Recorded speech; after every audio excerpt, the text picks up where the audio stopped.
Hey, what's going on, guys? It's Andy's Movie and TV, and today we're talking more King of the Hill, easily my favorite TV show of all time. And we're actually talking season 15, episode 2 today, Care of the Dog. One of the best episodes of this season, guys. Maybe one of the best episodes of the show, dare I say. You know, maybe recency bias is kind of sneaking up on me, but it's fucking good. We're at the Megalomart to begin with our favorite hills, trying to grab some toothpaste, and some jackass isn't able to find the right key, reminiscent of Buckley back in the day. I'm sure Hank is thinking the same thing. Really makes you think of him unable to find whatever it was, a hammer in the first episode, among other things throughout the other seasons. He's the worst fucking worker ever. Really miss Buckley. He was an absolute OG. And we move along to the point where Hank is not really able to find any common ground with this dog. It has anxiety, among, 1,000 other things wrong with it, that its old age is pretty much making it a rather hard life for this dog. But they only think it's 2 years old until they take it to the vet later, and they realize it's actually around 10 years old. And it leads to a very heartwarming sequence that, if you have a heart, you're probably going to at least have a little bit of water in your eyes. It's tough not to when he goes to Ladybird's grave. That shit was tough. I don't know, guys. I really thought we should have had this last season, among a few things we get later in this season. I don't want to spoil anything at all, so I'll refrain from mentioning anything in later episodes. But the second that you see Ladybird's grave and you realize whose toy it is that Caesar Salad, I guess Caesar for short, has come across, you're like, man, this is really happening right now. I watched that with my dad, and I had to look away from him for a second, kind of in a Hank Hill manner. Got some soda in my eye. The straw poked me in my eye. I really thought that it was kind of made you think back on the moment at first of when that cat is brought to Hank's house, and he doesn't want to be around this cat at all, and he's having to spend so much money on this cat. What was that cat's name? Write it in the comment section. I'm forgetting, and I'll probably remember it right after this video and feel like a total idiot.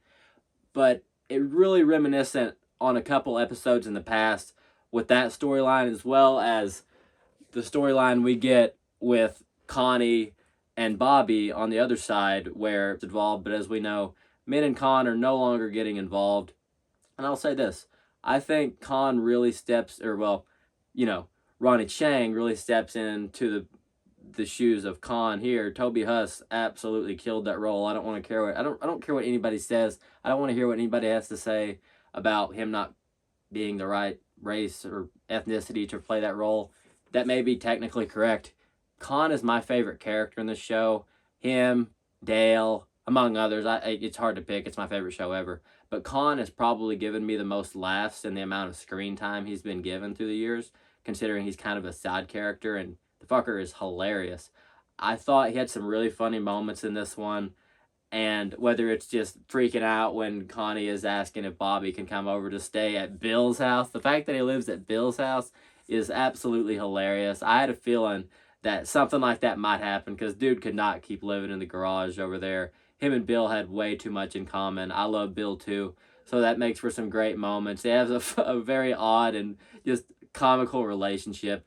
I'm happy to see Con kind of back as the main character in an episode in a way, at least in a storyline here. Him and Bobby are having some funny moments there, and he breaks down there on the side of the road. I hate you, Bobby Hill. I live in Bill's house, and you're dating my daughter again.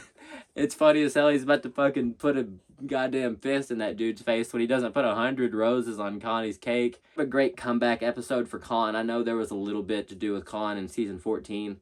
Thought this was easily the best Ronnie Chang performance as Con so far, and he does really well in this season. I thought the storyline moves along super fluently in a way that we actually see Bobby trying to make Connie's life better, and in more of a way that you don't really see from her parents. Obviously, they're kind of just at a chess match at this point in their life, and they've always just been worried about her future. And once her childhood was over, it seemed like they kind of broke apart from what we can tell.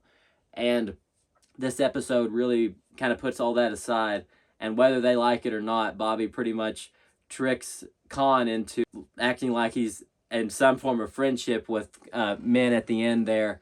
And whether he steals Bobby's gift idea or not, that moment in the car before Con breaks down and Bobby's just talking about like going to grab a bite of food or going to go for 9 holes of golf or 10 if you're a freak or whatever it is Bobby says.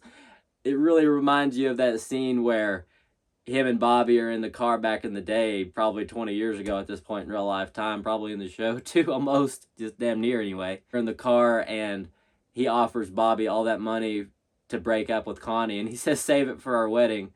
We're getting there. I don't know when they're going to get engaged or anything because obviously we know Connie is not interested in anything like that right now from the first episode in this season.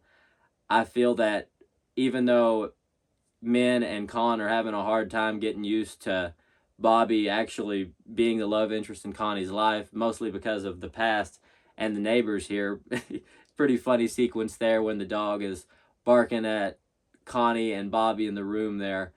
You know that Hank felt just another tad little sense of relief, like back in the day when he was kissing Connie because he had stole that ladder and he realized it because Con had mentioned it to him. And he has that sigh of relief there. He always thought Bobby was going to be gay, I guess. This is a great episode, guys. Really feel like, obviously, the thing most people are talking about in this one, rightfully so, of course, is seeing Ladybird Hill on the screen again. And just that heartwarming moment of Hank saying, you know, I felt like I needed to talk to you. I didn't think I could go through this again. And if you're not okay with it, come back to life or however it is, he gets her permission to have Caesar salad stay around the house. Pretty awesome.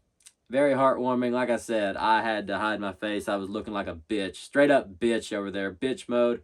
I had to hide my face because this shit is going to make you a little bit sad. If you've watched every episode 1,000 times like I am and you're used to Ladybird walking around the house, it was one of those moments. It was like, fuck, dude, that had to happen. But guys, if I'm going to give this episode a rating, damn. I mean, honestly, guys, like I said, love this show. I think it's one of the best episodes, and there are some masterpiece episodes, and I think this is one of them. I'm going to give this a 10 out of 10. I think this is a fucking perfect episode. There isn't anything I would have changed. I love both storylines, the way that they went down, seeing Con kind of unravel in a manner that we knew had to be going on behind the scenes. He couldn't have been so happy as it appeared. Living with Bill, it was hilarious to see Bill is so happy living with him, and Con is, he's living with me at Bill's house. Obviously makes you think back to when Bill's house was Bill's house for all the drunks. I love this episode, guys. What were your thoughts on Care of the Dog? I truly think this was a masterpiece episode, and just seeing Lady Bird Hill, this gravestone, I think that was something that all of us King of the Hill fans needed to see, and it will truly be one of the greatest moments in King of the Hill history if you were to ask me right now.